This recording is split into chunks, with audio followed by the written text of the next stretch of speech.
Quizá muchos y muchas de vosotras os estaréis preguntando por qué he comenzado con este silencio, ¿no?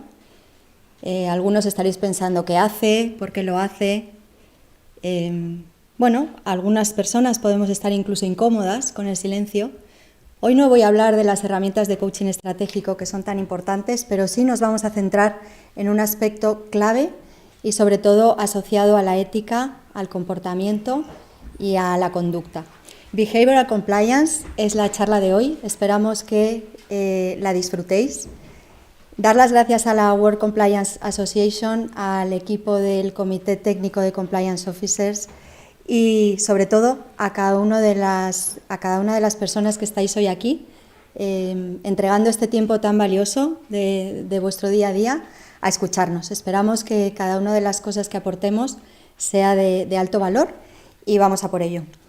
¿A cuántos de vosotros, de vosotras, os gustaría al menos llevaros alguna reflexión de valor hoy? Yo creo que a todos, ¿verdad? Bien, pues vamos a intentarlo. ¿Os habéis preguntado alguna vez por qué nos saltamos la fila? ¿Os habéis preguntado por qué resulta más fácil mentir que decir la verdad? O incluso, ¿por qué si ves que alguien se comporta de una determinada manera, aunque tú creas que está mal, también lo haces? Le quitas un poco de importancia, dices, bueno, si lo hace esta persona, yo también lo hago. Pues todos estos aspectos forman parte de la ciencia conductual, de por qué actuamos de una manera y no de otra. Y tiene mucho que ver también con mi profesión actual. Después de mi experiencia de más de 15 años en compliance, ahora me dedico a temas de coaching, como os he dicho, y me he dado cuenta que tienen una interrelación. ¿Y sabéis dónde está la conexión de todo al final? En la toma de decisiones. Desde dónde tomamos las decisiones cada día realmente está íntimamente relacionado con cómo somos, cómo nos sentimos, por ende, cómo nos comportamos. Con lo cual, hablar de Behavioral Compliance es algo que tiene un alto valor y que hoy voy a intentar dar una serie de tips que quizás os puedan ayudar también para vuestro día a día. La verdadera transformación cultural, corporativa, surge del cambio en los comportamientos. Y bueno, no sé si ya habéis leído, habéis tenido oportunidad de leer acerca de Behavioral Compliance o no. Básicamente la definición es la observación de la ética conductual y el comportamiento humano para una transformación cultural corporativa. Todos los que hemos trabajado en compliance sabemos que es difícil realmente cambiar la cultura. Es sencillo, aparentemente, tener un programa de formación sólido, comunicar, hacer llegar, digamos, las políticas a la compañía, pero donde están los retos más importantes es en esa transformación cultural, en realmente hacer que cada uno de los rincones de la compañía no solo conozca, sepa en profundidad, sino que además haya un paso más allá y es que lo haga suyo, que realmente esa cultura, ese ambiente ético y de compliance esté en todas partes. Y aquí es donde entra la importancia de todo esto. No me he presentado todavía, no he empezado por ahí. Mi nombre es Ana Lamas, para los que no me conozcáis tanto. Y no voy a hablar más que de una cosa hoy, y es de experiencias que me han llevado a comprender esto que os estoy diciendo de una manera vivencial. Porque al final somos aquello que vivimos. Cuando se dice esa frase tan manida que dice la experiencia es un grado, en realidad es porque las vivencias son las que realmente nos hacen ser quien somos con el paso de los años. Y decimos, bueno, la experiencia es la que es importante, al margen de los conocimientos, por supuesto, y que hablando de compliance no podemos obviar, porque los conocimientos técnicos también son un aspecto importante. Entonces, como digo, os voy a hablar de vivencias.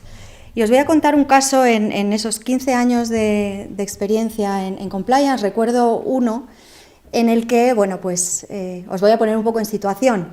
Alarma. El negocio tiene un caso que no sabe cómo solucionar. Ha hablado con un grupo de clientes, de médicos, dependiendo del ámbito, y resulta que no saben qué contestar. No solo no saben qué contestar, sino probablemente ya hayan contestado algo que no es políticamente correcto.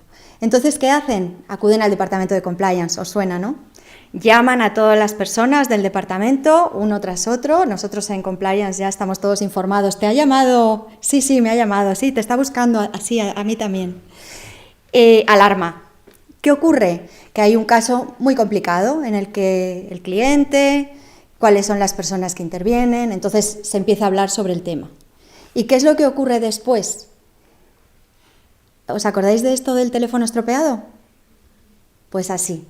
El caso de compliance nadie lo puede reconstruir, porque cada una de las personas intervinientes te cuenta una historia a medias, no se sabe quiénes son los stakeholders, quién interviene en las decisiones, por qué quieren hacer esta nueva actividad. Entonces volvemos a entrar en alarma, porque realmente lo que el negocio espera es que nosotros les digamos qué es lo que tienen que hacer, ¿verdad? No sé si se acercan a nosotros para que les aconsejemos y saber qué es lo que tienen que hacer, o más bien para que les hagamos como una especie de bendición y que ellos ya puedan hacer lo que realmente quieren. ¿Os suena este caso? ¿Alguna vez habéis vivido este tipo de situaciones en las que...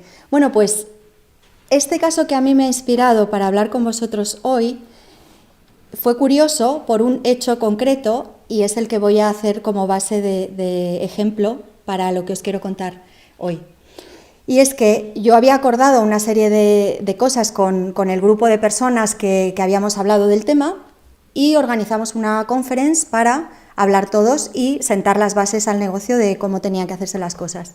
Y resulta que en el último momento 2 o 3 personas cambiaron de opinión en lo que habíamos hablado y todo el grupo entero se dejó llevar por esa opinión de esas 2 o 3 personas, con lo cual lo que habíamos acordado previamente, cuando hice esa conference call con todo el equipo, ya no tenía nada que ver. ¿Os suena también que las cosas vayan cambiando cada instante y que además a lo mejor cerremos ciertos acuerdos y después se junta el fenómeno teléfono estropeado con el fenómeno de que el comportamiento es cambiante, es variable? ¿Y por qué es tan interesante observar toda esta serie de elementos que son más bien intangibles? Porque están asociados a cómo nos sentimos, a quiénes somos realmente como personas, además de cómo o quién somos como profesionales. Con lo cual, observar toda esta serie de comportamientos es muy interesante para el programa de cumplimiento por 2 aspectos. Uno, porque nos puede prevenir de comportamientos potencialmente ilícitos asociados a la conducta. Y 2, porque podemos mejorar y enriquecer nuestro programa de formación, nuestro programa de comunicación, es decir, podemos averiguar dónde están esos aspectos en los que la organización tiene esas conductas que quizás, si no profundizamos en esto, no hemos observado. Y esas conductas, lo que ocurre, como os decía, es que como somos lo que hacemos, pues al final tienen un impacto tanto en la toma de decisiones como en qué hace el negocio, porque claro, recordad que el Compliance Officer le encantaría llegar a todos los rincones de la compañía, a los equipos de compliance, pero no siempre es fácil, ¿verdad? Porque no tenemos ni idea, en realidad, de lo que está pasando ahí fuera, aunque lo intentamos. Y como decía y me ha dicho muchas veces un ex jefe mío, que además está hoy aquí conmigo, las preguntas son la base de todo, porque a través de preguntas, y resulta que ahora con coaching estratégico las preguntas vuelven a ser una parte fundamental de lo que hago. Hacer las preguntas para poder entender y más, si vamos a observar comportamientos, vamos a enriquecer nuestros programas de compliance. Psicólogos, sociólogos, coaches, organizaciones internacionales han hecho ya aproximaciones respecto a esto que os cuento. El primero fue en 2010, el gobierno de Reino Unido ya tiene dentro de su programa lo que se llama Behavioral Insights Team, tiene un equipo dedicado a observar las conductas para poder tomar mejores decisiones. El Banco Holandés Central es otro de los ejemplos, no podemos entrar hoy en mucho más detalle. Entonces, se trata de toma de decisiones y la toma de decisiones hay un porcentaje, que no sé si lo sabéis, de nosotros que es subconsciente y solo una pequeña parte que es consciente. Y resulta que la conducta en ocasiones es voluntaria y en ocasiones es involuntaria. Y lo que nos mueve es nuestro subconsciente, que resulta que es el 95% de lo que somos. Así que imaginaos, es como si fuera lo consciente la punta de un iceberg, con lo cual el empezar a desgranar qué hay debajo de ese iceberg asociado a compliance y a nuestros equipos es de alto valor. Os voy a hablar de 2 aspectos como herramientas que pueden ser de gran utilidad en el día a día y que están definidos dentro de lo que os decía, de disciplinas como la sociología y la psicología, y son dos, y son los sesgos cognitivos y los nudges, o empujones, que le llaman. ¿Qué son? La distorsión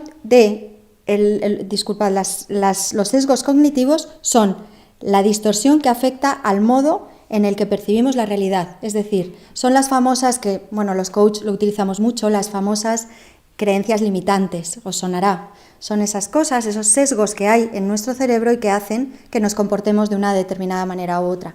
Y esto, como os digo, la mayoría del tiempo ni siquiera somos conscientes de ello, con lo cual tenemos que analizarlo. Y lo segundo son los empujones. ¿Qué es esto? Bueno, se llaman nudges, es el concepto que hay en inglés. Están definidas como intervenciones no violentas que influyen en las elecciones y actuaciones de las personas. ¿Qué significa esto? Que dentro de nuestro programa de formación y de comunicación, en nuestro programa de compliance, podemos añadir esto como herramientas de gran utilidad para empezar a, digamos, ser más proactivos en toda esta parte que es más desconocida y que está moviendo la compañía sin quererlo, ¿no? De sesgos voy a hablar de 4 sesgos que son bastante interesantes de desgranar. Es el sesgo de conformidad, el espectador, el experimentador y el social. No tengo que entrar en mucho detalle para que empecemos a ver que las conductas humanas están un poco clasificadas en esto de los sesgos en 4 tipos. El primero es conformidad, el que se conforma, ¿no? Nos conformamos de manera conductual. El ser humano hay veces que se conforma, es el que, bueno, le parece bien todo, no dice si sí o si no, y la toma de decisiones va desde ahí. El espectador es aquel que se acostumbra a una circunstancia y sobre esa circunstancia, que a veces tampoco es tan real, construye toda su toma de decisiones. El experimentador es aquel que está un poco a la expectativa, observando y viendo a ver hacia dónde van las cosas, y luego toma decisiones también en base a sus sesgos.